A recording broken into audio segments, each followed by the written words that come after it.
Welcome to 5 Good Minutes. You're listening to today's inspirational message on the book of Hebrews with Dan Irvin. As we take a look at the third chapter of Hebrews this week, today I just want to look at the first two verses.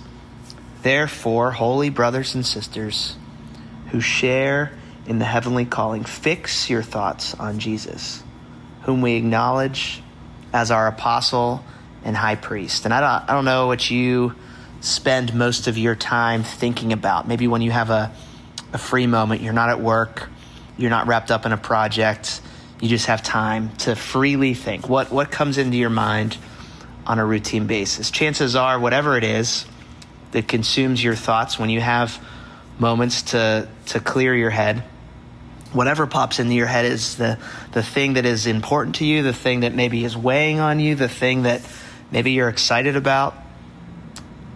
The writer of Hebrews here in this moment is speaking to a group of people who have perhaps losing hope, tempted to drift back into a life that was more familiar, safer. This early movement of following after Jesus came with a cost, came with a price that as Western people in today's context in our modern world, I don't know if we know much about it. And so he wrote these words, the author of Hebrews, and he said, fix your thoughts on Jesus.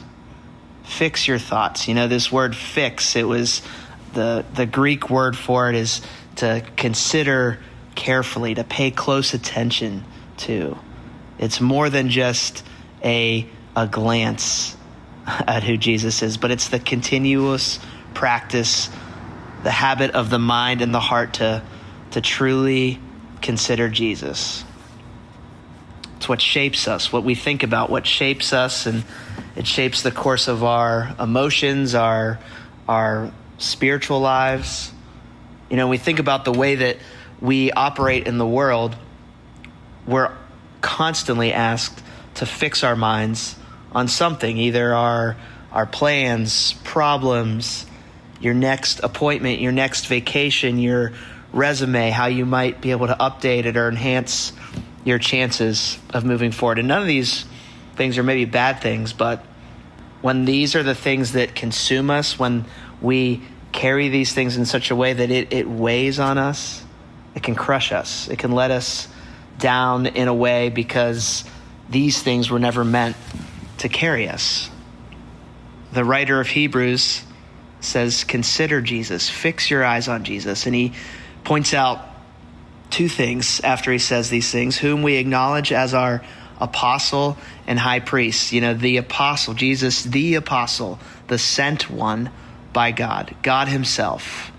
He is God's final word to the world.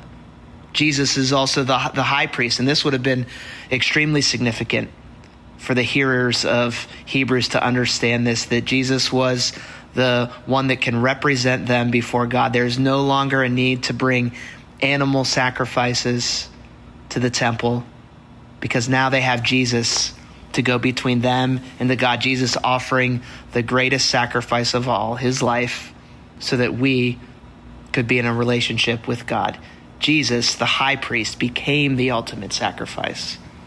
So when we hear these words, fix your thoughts on Jesus, it's an invitation to think in a deep way, in a joyful way about the one, about Jesus, who perfectly reveals to us who God is. And this matters for us today. It matters because it means we don't have to live in a world where we're tied to what we achieve, what we produce, how impressive we are, how successful we are, how hard we try. It means we can live in a world where we can come to Jesus, who has a different message, who says in the Gospel of Matthew, come to me, all you who are weary and burdened, and I will give you rest. While every other voice in our life might say, achieve, Jesus says, you can receive. You can receive me. You can receive grace. You can receive forgiveness. You can know what it means to truly have an identity that's rooted in who you really are and what I say about you. You can have hope. You can have his presence.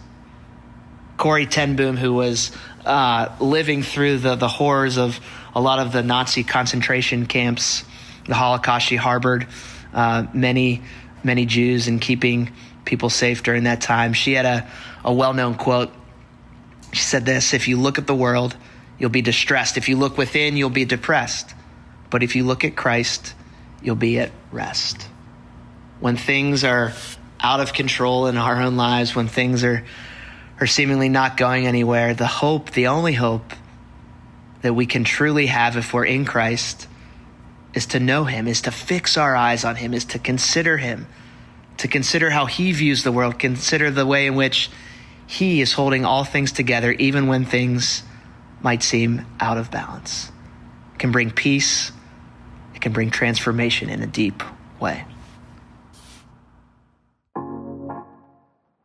Thanks for joining us here today.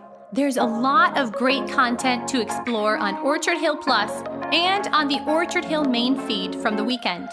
Have a great day.